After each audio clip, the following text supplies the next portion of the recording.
Hello everybody, this is a small tutorial on how to put music and voice in your video without them colliding, without eliminating each other. I always watch videos on YouTube, and one of the worst things on watching tutorials is when the voice can't be heard properly because the music is too loud. But that is easy to solve, and there is even an automatic way to do it, and I'm gonna show you in this tutorial. But the worst thing that can happen is when you hear the voice properly, but the music is uncomfortable, distracting, and usually you get bored and leave the video. Let's go to Premiere Pro and solve these problems. There are 3 ways that I'm going to teach you today. As you can see, the music and audio are already on the timeline. If we press play on the music, we see that the music is very loud. I normally use -6 decibels for everything. So before moving to the volume of the music in the effect control, we're going to lower the decibels, and I think -5 decibels will be good. Now we can see that the music is at -6, so that's fine. Now let's go to the audio of the voice, and we can see that it's also a little bit loud. We're going to lower the decibels a little, and now we can see that it's already at -6. We've already normalized our decibels, so now we are going to lower the volume of the music so that it doesn't interrupt our voice, and we're going to do it manually. You can lower the volume of the music, and depending on the music, I go between -17 and -23. And I say depending on the music because if you have hard rock or something like that, obviously you will have to lower it more. This song is like a pop rock, so I think -21 it's okay. There you go, we made it. Okay, but what if we have a voice audio and also images alternating? You don't want the music to be lower all the time. You want it to be lower just when you speak. So well, the solution is very easy. We have the audio window open. We select the audios of our voice. Now we select dialogue. Now we go back and select the music, and of course, we're gonna select here music. Okay, now Premiere Pro knows which is our voice and which is the music. I'm going to expand the music on the timeline so you can see exactly what is going to happen. We're going to select the music and go to the audio window.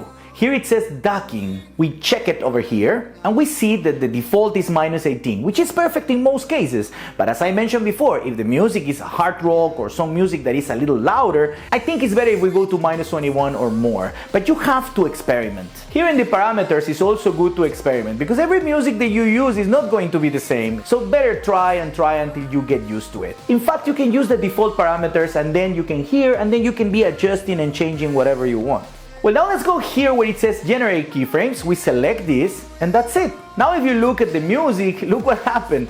Everything fell into place by itself. Imagine the time that this has saved us. Now let's go to the last tip, but first I want to mention that the music that I use comes from the platform called Audio. It is super high quality music, and they're sponsoring this video so that they have given me a link that will give you a crazy discount. Okay guys, this is the platform Audio, and if you come here down, you can see that if you don't know which music to use, you can get inspired because you have here some playlists that you can use. Now let's go to music so I show you how it works. You have here a big menu that you can use to filter your music, and you have BPM, the duration of the song, if you want just instrumental, vocals, etc. So it makes it very easy to find the music that you want. Other thing is this link over here. This blows my mind. This is amazing. Link Match AI is artificial intelligence. If you open it, you have a space here where you can put the music that you like, and then the AI will find the music that you are looking for. For example, let's go here to YouTube, and I have Lady Gaga, okay? We just copy the link of the song.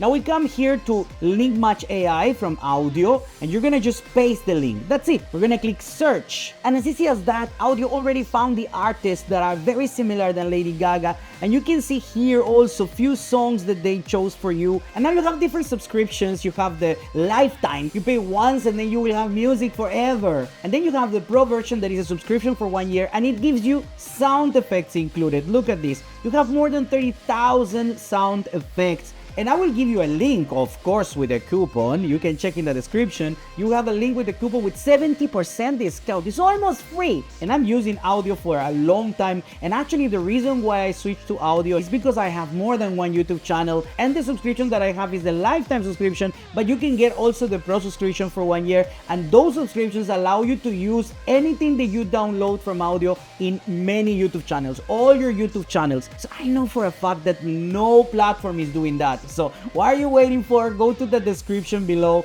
and check the link, and you're gonna have the coupon there, Mario70, so you're gonna get 70% discount in the Pro subscription. Okay guys, so let's go to the last tip. Sometimes lowering the volume of the music is not enough, because even though you can hear the voice, it's still distracting. The music is not the correct one. I don't know, something is there that is bugging us. And the solution could be maybe to lower more and more the volume, and then basically you're not listening to anything. And the point here is to have some music in the background, so that is not the correct solution. If the music is too distracting, a cool solution is to go to the effects and search for parametric equalizer. Let's set it into the music. Then in effect controls, we look for the effect and click on edit. Now we see this window, and please don't get scared, it's actually very easy to understand. Here the low frequencies are on the left and the high frequencies are on the right. When we are using background music, we don't need actually very low frequencies or very high frequencies. Those are the ones who normally distract and collides with the voice. Here at the bottom we see HP and LP, and it means high pass and low pass, and they are the frequencies. In high pass, let's click on it, and then we see that low frequencies have been lowered a little. We have to adjust it a little bit more, and that's it. Now we do the same with the LP button, and then we adjust a little bit more, and that's it. Done! Now our voice can be heard much better. Guys, I hope this little tutorial has been useful to you, and don't forget to check out the audio platform for high quality music. I leave the link in the description, and you can use the coupon Mario70 to get a 70% discount in the Pro subscription, which is a lot. So check it out. Until next week.